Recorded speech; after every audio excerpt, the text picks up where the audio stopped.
This was the absolute pinnacle of power in Season 2 and Season 3, the Whirlwind HotA Barbarian. We have changed it up a little bit to make it work in Season 4. It's been forgotten, but it's coming back. I'm going to show you what this build looks like fighting Uber Lilith, Tormented Duriel, and then we're going to do a speed run of a Tier 101. I think you're going to be very surprised by how fast it works. After that speed run, I will break down the entire build, how it works. This is not just your regular old Whirlwind build. For this fight, we're going to run it. We're going to use Leap to generate our Fury and our Berserking. As soon as we leap, we're going to cast all of our shouts. That's going to generate a ton of damage right off the bat and a ton of bleed. If we can time this right, we'll get it so that she is attacking during that animation so she doesn't fly up in the air. It's a tricky thing to do on this character, so we're going to give it a shot and see how it goes. We're going to run in. As soon as she drops down, we're going to run forward, we're going to leap, and we're going to start casting our shouts and our skills. As you can see, the bleed damage goes through the roof here. So we're able to take her down through in one phase as long as we get that timing correct. So the timing was correct there. For this next phase, we're going to wait for her to spawn right here, and we're going to start it exactly the same. Now for this fight, you need to make sure that you have enough movement speed. You need at least 155. I would go 160 to be good. So we're going to leap, cast all of our shouts, go, you watch that bleed go, so now she's dead. You don't have to worry about anything else. I like to start in the corner over here, and I always do the exact same movement. As soon as she cuts the platform, I run along the top. We're going to run along down. There's always one last little skull there that likes to try and come and get us. Now we come and wait right in this corner.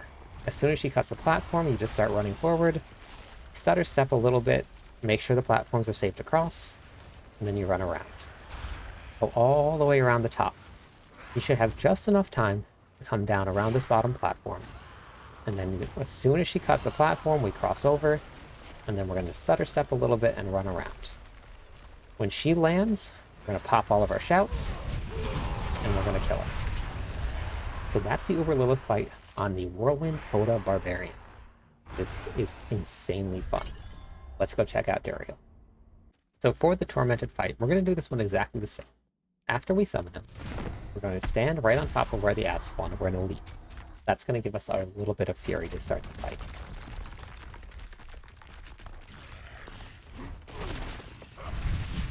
Then we're going to run up here, and we're going to wait. And as soon as the Duriel comes back up, we're going to leap again, and then cast all of our shouts. And then you see all the bleed damage go off, and then Duriel dies. This build is fun. We get that extra little boost of damage from a whole bunch of different things that we don't get with any other build. So let's do this quick speed run, and then we're going to hit the training grounds and cover how this breakdown of the build works.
Not too bad for an off-meta build.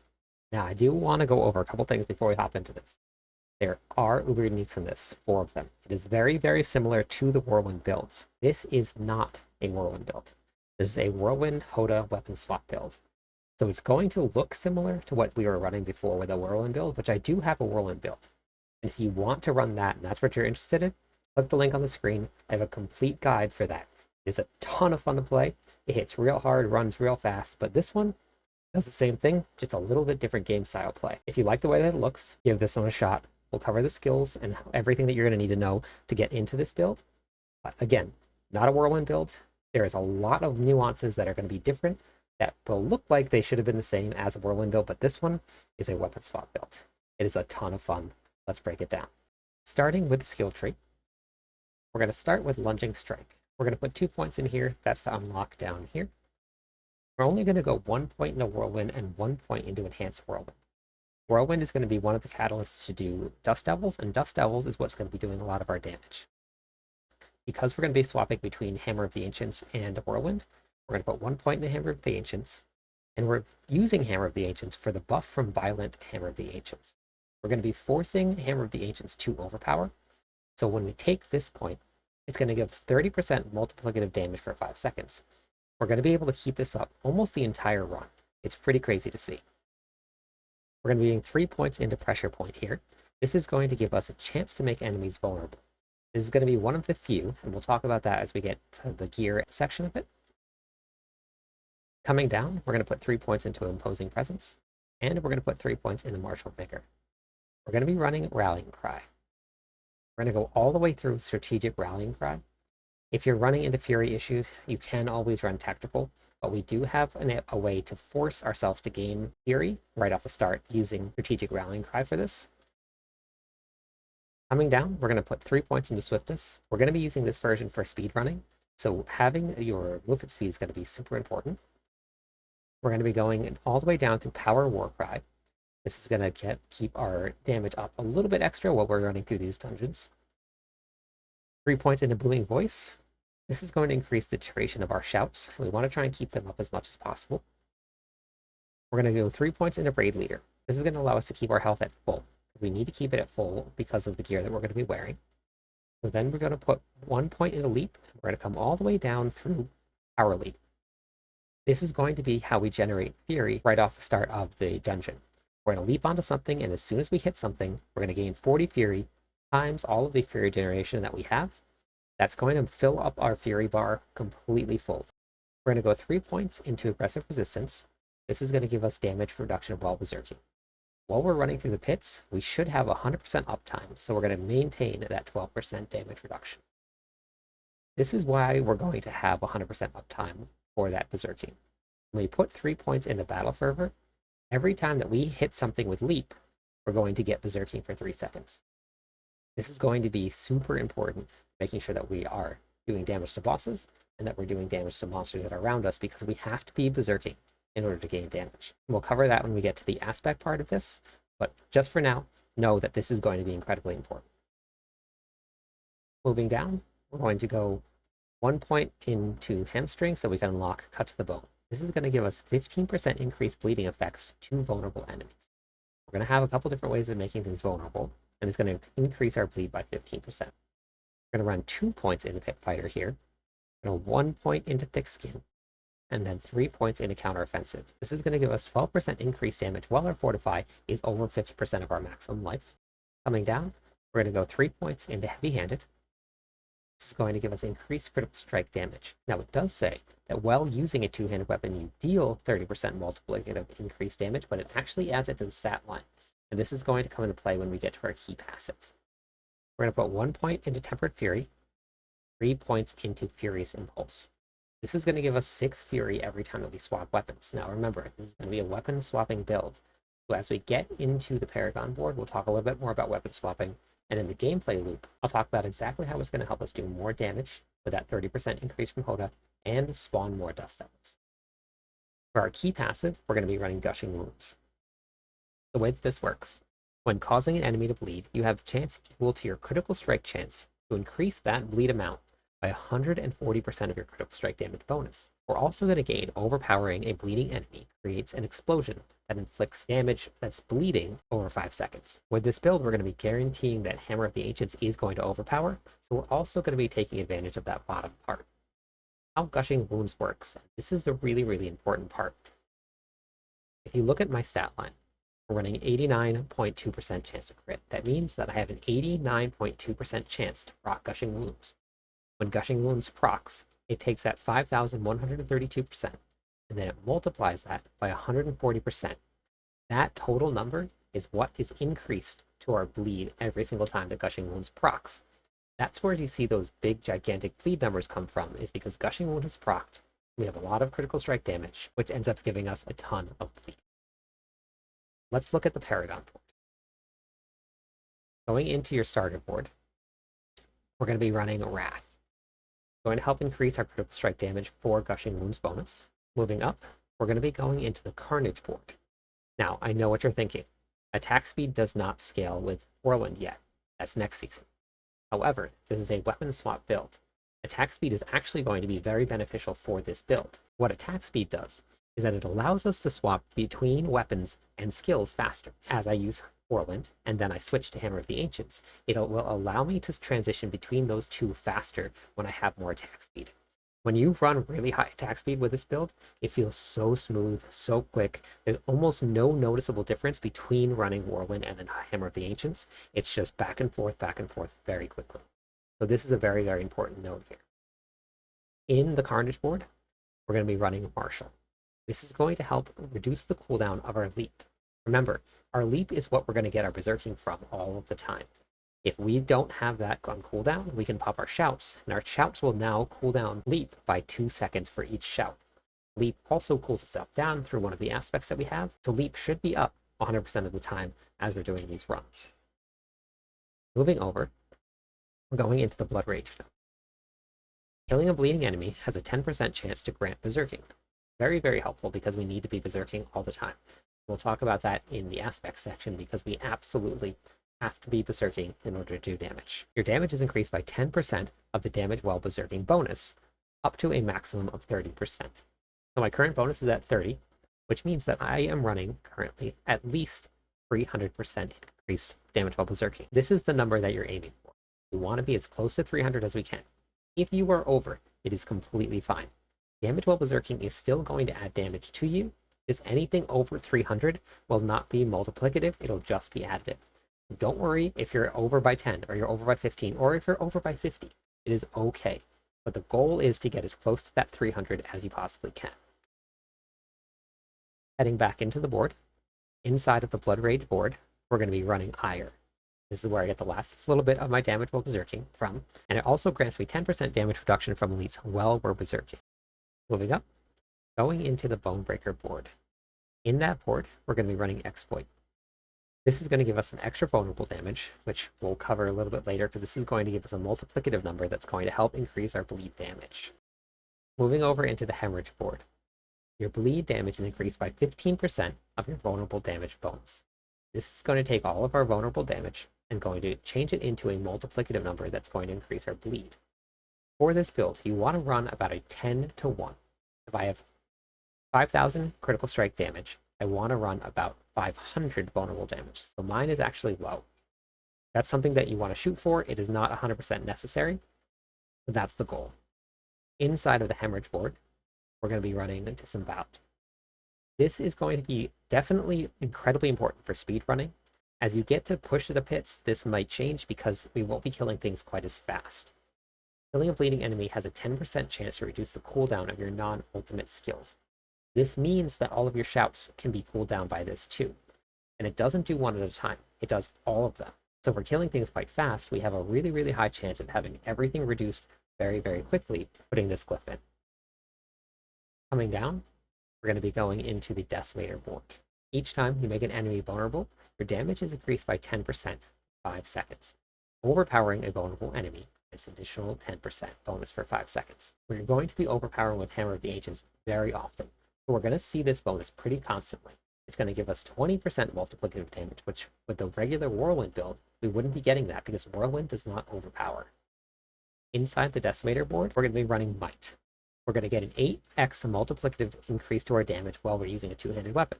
For your final board, we're going to be running Weapon Master. Swapping weapons grants you 4% of your maximum fury. We are going to swap weapons constantly, so we're always going to be getting this bonus here. Every time that we leap, every time that we use Hammer of the Ancients, and then every time we use Whirlwind, we're going to be swapping weapons. We're going to get 4% of our fury back every single time that we do that. That is going to be added into your Furious Impulse as well. That's all going to get multiplied by our resource generation. With this build, this is actually enough fury to constantly be able to hammer and whirlwind without touching a single monster. It is going to be pretty awesome to see. That's your Paragon board. We're going to go over the aspects, affixes, and all of the tempering. So let's head over to the blacksmith and I'll show you exactly how it looks. Let's take a look at the gear. Very similar to the Whirlwind builds, we're going to be running 4 Uber Uniques for this. I am testing a whole bunch of different ways of running non-Uber Uniques because there is a lot of stuff that I want to do with aspects. So as soon as I finish my testing, I will get those build guides out without the Uber Uniques. We may even be swapping to a polearm to try out that for this build. Starting with the helmet, we're running Harlequin's Crest. I'm running a Dexterity gem in here because I like to keep my critical strike chance over 80%. Each Dex gem gives me about 2%. So I could take out one of these and add in either life or strength. Resource generation isn't actually a bad crit for you because we want to be generating as much resources as we can, because every time that we swap a weapon, we're going to be gaining back resources. So this is going to increase the amount we generate back. Getting your resource gen masterworking actually isn't a terrible role for this build. For the chest piece, we're running Duriel's Might. For the masterworking on this, getting the maximum resistance will allow you to go over your resistance cap from at 81% because we had 11% here.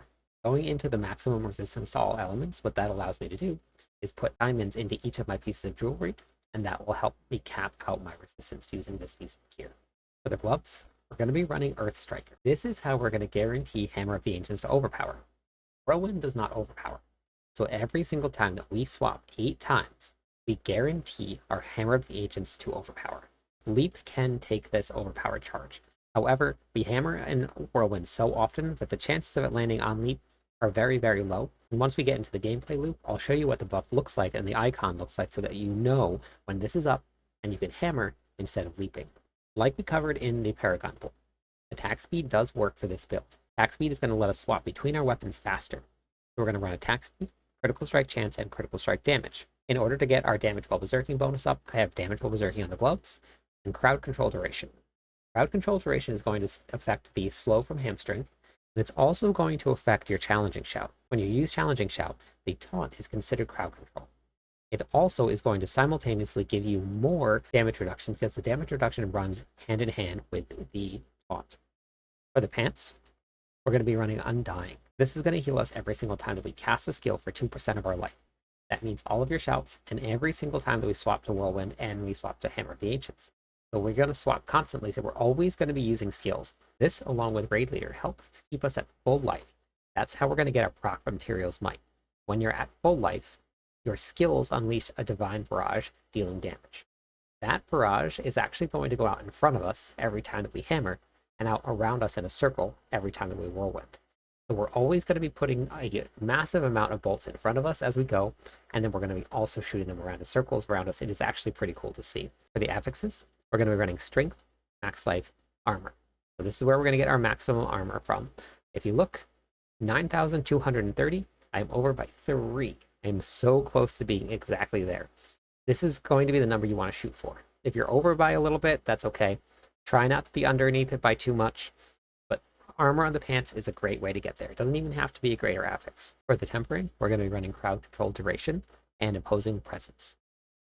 For the masterworking crits, I actually did want to get strength because I'm trying to increase the damage that we're doing. If you're feeling squishy, roll on Imposing Presence.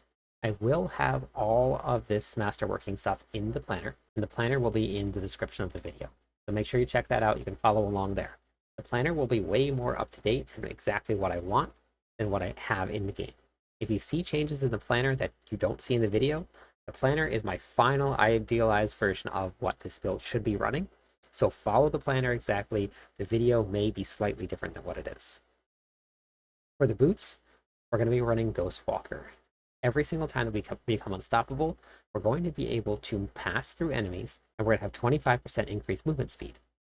Now, what a lot of people don't know about Whirlwind is that it slows you down by anywhere from 40 to 49% in movement speed. So if you're not running a high movement speed, you're going to slow down a ton, and that includes just tapping the button. Every time you tap it, your movement speed slows down. So even if tapping the Whirlwind button on a traditional Whirlwind build doesn't slow you down that full amount, you still are going to move slower just tapping the Whirlwind button than if you have Ghostwalkers up and additional movement speed on your boots or on your amulet. For the affixes, we're running movement speed and they're running all resistance. If this all resistance here is not a greater affix, you can put 1 point of your masterworking into that, and that should get you to cap. We're running points to Warcry. As many ranks as you can get into Warcry, it's going to lower the cooldown and give you additional damage. For the tempers, I have Barrier Generation on here only because these boots are bricked. I haven't found anything better yet. As soon as I find some, I'll be replacing them. I actually would have rather run Crowd Control Duration. Now, if you're playing a build with Iron Skin, Barrier Generation is not bad. So if I do end up switching to Iron Skin for a pit pushing build, this may not be bricked anymore. Moving down to the weapon. This is why I've been saying this entire time that being berserking is the only way that we're going to do any damage. We're going to be running Berserk Ripping. 60% of our base damage dealt as additional bleed over time. There are a lot of different things that do not work with Berserk Ripping because it's only taking your base damage dealt. There are a lot of videos out there about what does and what does not work with Berserk Ripping. You can also hop into the Discord server with us. We have a link posted and we have a screenshot of which aspects and which abilities do not and do work with Berserk Ripping. Why Berserking is so important and why it's so hard to kill bosses on a bleed build like this is because if you are not Berserking, you will not be doing any bleed whatsoever. That is why we're running Leap as a way to increase the amount of time that we have Berserking up. So we're doing more bleed damage, and that is going to be the main source of our damage. We're not Berserking, we're not doing bleed, and we're not doing any damage. It is the only way that this build does damage. For the affixes, it's pretty straight across the board. We're going to be running Strength, Max Life, Critical Strike damage. Now, if you did want to hit that 10-to-1 ratio, you could switch that Critical Strike damage right over to Vulnerable, and if I did that one little change, that would put me at my 10-to-1. For the tempers, we're running Chance to cast Dust Devils twice, and then we're running Critical Strike damage here. For our dual wield weapon, we're going to be running Devilish Aspect. This is after generating 100 Fury, your next direct damage creates 2 Dust Devils. Now remember, we have a chance to cast 2, so if we get super lucky, that's 4. We're going to be generating 100 Fury incredibly fast with this build because we're a weapon swap build. Every time we swap weapons, we're going to be generating Fury. That Fury is multiplied by our Fury generation from things like the Harlequin's Crest, which gives me 20% additional resource generation. So anywhere we get that, it's going to increase the amount that we get when we swap. We're going to be generating 100 Fury all the time. We generate it from taking damage, we're going to be generating it from swapping weapons, and we're going to be generating it from using skills. The affixes are the same. We're going to be running Strength, Max Life, Critical Strike damage. This time, we're going to take Dust Devil Size. We're also going to take Critical Strike damage. Now, the reason that we're taking Dust Devil Size is if you look at our next weapon, we're going to be running Fierce Winds. This makes our shouts cast 3 Dust Devils every single time that we use them, which is awesome because we're running 3 shouts. That's the whole reason that we're running Challenging Shout for this instead of Iron Skin. We're going to be getting additional 3 Dust Devils just from using Challenging Shout instead of using Iron Skin. This is a speed farming build, so we're not going to be worrying about staying alive as much as we are going to be doing damage because we're going to be strong enough to move through these pits very quickly. The second half of this, your Dust Devils are 20% bigger and deal 1% increased damage for each 1% of their size increase. We're already getting 20% right from this aspect. Then, for my temper on this, I'm getting 50. And then for my other temper, I'm getting 40. So we're now at 110% increased size, which gives us 110% increased damage. You cannot go over 100% increased size through tempers. We don't want to push this too far. So putting masterworking crits into everything is not going to be the best way to go. For the affixes, again, Strength, Max Life, Critical Strike damage, Dust Devil Size increase for our tempers, and Critical Strike damage for the tempers. For the weapon, we're running the Grandfather. Because the Grandfather multiplies our Critical Strike damage by 100%, we are running a ton of additive damage. That 95% all damage really isn't that much of a bonus, So doing something like going a triple into max life or going max life and then all stats is going to actually be a lot more beneficial than getting that damage. It seems like a lot, but it's really not adding that much. So it is actually the worst one to get Masterwork and crits on. I just have to reroll this. In each of the weapons, for me, because my vulnerable damage is low, I'm running all Sapphire gems to increase my vulnerable damage. If your vulnerable damage is high, but your critical strike damage is low, you can swap these to emeralds. That will give you increased critical strike damage. Our first ring is going to be the Ring of Starless Sky. Now, why this is important. Spending your primary resources reduces the cost of your skills. This actually isn't super necessary for this build. I can run without this and I still don't lose all my fury. I can still maintain full. So that actually is more beneficial running without it because we would be casting more Dust Devils without this on. The big part about this is that it gives us 50% multiplicative damage. That is really, really important because there's a ton of extra damage that we're going to be adding on. With the way that this build has to be set up, we're not running any damage increase aspects. So having that extra 50x there is very, very important to doing a lot more damage. For our next ring, we're going to be running Giant Strides. Reduces the cooldown of Leap by 5 seconds per enemy hit, up to a maximum of 9. So all we have to do is hit 2 enemies. We reduce Leap's cooldown by 9 seconds. Leap has just about a 13-second cooldown, which means that Leap is only going to have 4 seconds. We're also running Disemboweled. If we're running Disemboweled and something dies and procs, that's going to take more seconds off. Most of the time, Leap is always going to be up. Remember, we can cast a Shout, and it's going to reduce 2 seconds from the Martial Glyph also. So now, we leap, we hit 2 monsters, we gain Berserking, we gain 40 Fury, which is multiplied by our resource generation. We've reduced the cooldown 9 seconds down, and then we pop 1 Shout, and pretty much Leap is up again, and we can continue moving, and we can keep our Berserking up. For the Affixes, here I actually wanted to run attack speed, critical strike chance, vulnerable damage. If I was to get a vulnerable damage roll on this, it would put me closer to that 10 to 1. With Tempers, we're going to be running Warcry cooldown reduction, because we need to make sure that we have Berserking up at all times, and we're going to be running critical strike damage. For the Amulet, we're going to be running Dust Devils. This is getting a buff when the patch hits on Tuesday. So this is not doing as much damage as it's supposed to be doing, which is going to be awesome for us. What this does, every time that we cast Whirlwind, and remember, we're swapping. When we swap to Hammer of the Ancients and we swap back to Whirlwind, it counts as casting Whirlwind. So we swap, cast, swap, cast. So this is going to be proccing constantly.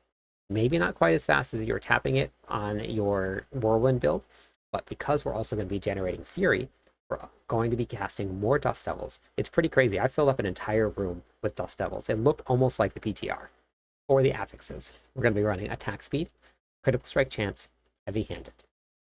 For the Tempers, we're going to finish off our damage while berserking, and then add imposing presence here. Let's look at the expertise. For your expertise, we're going to be running the two-handed axe. This gives you a 10% increased damage to vulnerable enemies. We're working on ways to make sure that we keep enemies vulnerable all the time.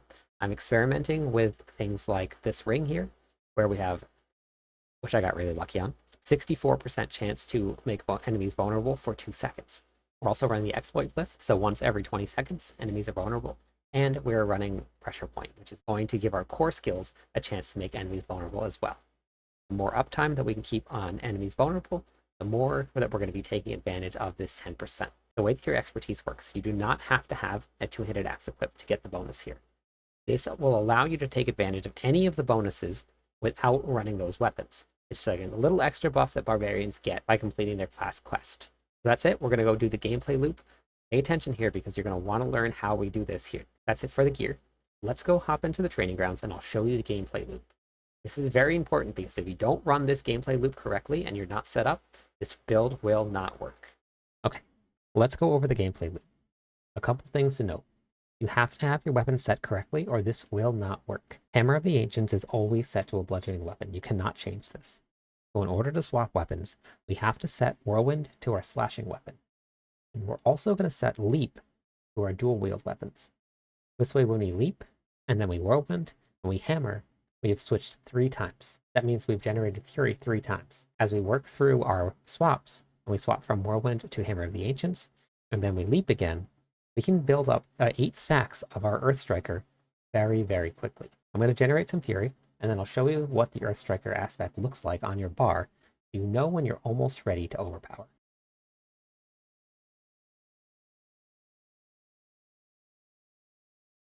So as we were going, this is going to be your Earth Striker aspect. This means that my next attack will overpower, no matter what. It counts up from 7, and I'll show you what that looks like. So we're going to go back over. We're going to overpower. As you saw, Leap used up the overpower crit. So now we're going to swap weapons. And as you saw, we now have 1 stack. Now we're going to Hammer. We now have 2 stacks. Whirlwind. We now have 3 stacks. Hammer. And as we leap, we get another. So this is how you're going to make sure that you build up your stacks. And you want to make sure that you're paying attention to those so that you get your guaranteed overpower hit on your Hammer of the Ancients and not on your leap. As we're going through this gameplay loop, you don't have to be right on top of the enemies to hit them. And especially since we're running Duriel's Might. If you watch, every time that we use Hammer, it shoots out in front of us. Every time we use Whirlwind, it shoots out around. But we're actually going to be doing a really, really big focus fire in front of us, as well as hitting all of the enemies that are at a distance around us. So as you're swapping your weapons, you want to make sure that you're aiming your hammer in the direction that you want to be shooting. So you don't even need to be on top of them or in melee range. This will help keep you safe when you're pushing. As you saw, we're spawning a ton of Dust Devils, and I haven't even casted a shout. I'm going to run through a full rotation of all my shouts, including Leap. You're going to look for the Berserker buff. The Berserker buff looks like this symbol right here. The purple one is going to be the one that you want to make sure stays up at all times. We can generate that by using Warcry and by using Leap. So as we leap, we get Berserking. Now we're going to start our rotation. We're going to cast our shouts to generate more Dust Devils. Warcry is going to bring up our Berserking. As Berserking is going to fall off, we're going to leap, comes back up, we continue to go. Look at all those Dust Devils. So that's the rotation in a nutshell. As you're going through, we want to make sure that your Berserking is all the way up at all times, and that you're paying attention to your Earth Striker aspect at least a little bit. If your leap eats up one of the overpowered guarantees, the only thing that's going to do is just not give you that 30% damage. There's really no other repercussions to it, so if that happens, it's okay. This is the build. It takes a little bit to get used to playing, but it is a ton of fun once you learn it. This is an off-meta build, so this is not what everybody's running. This may not be the best pit pushing, but is incredibly fast and fun. I promise you, if you get used to it, I love this build. This is an iconic build. It was the strongest one for 2 seasons. Planner will be in the description. Let me know what you think in the comments. I'm going to be testing pit pushing builds very, very soon. I'm live on YouTube and Twitch pretty much every night. Stop by, say hi, theorycraft with me, check out the build live.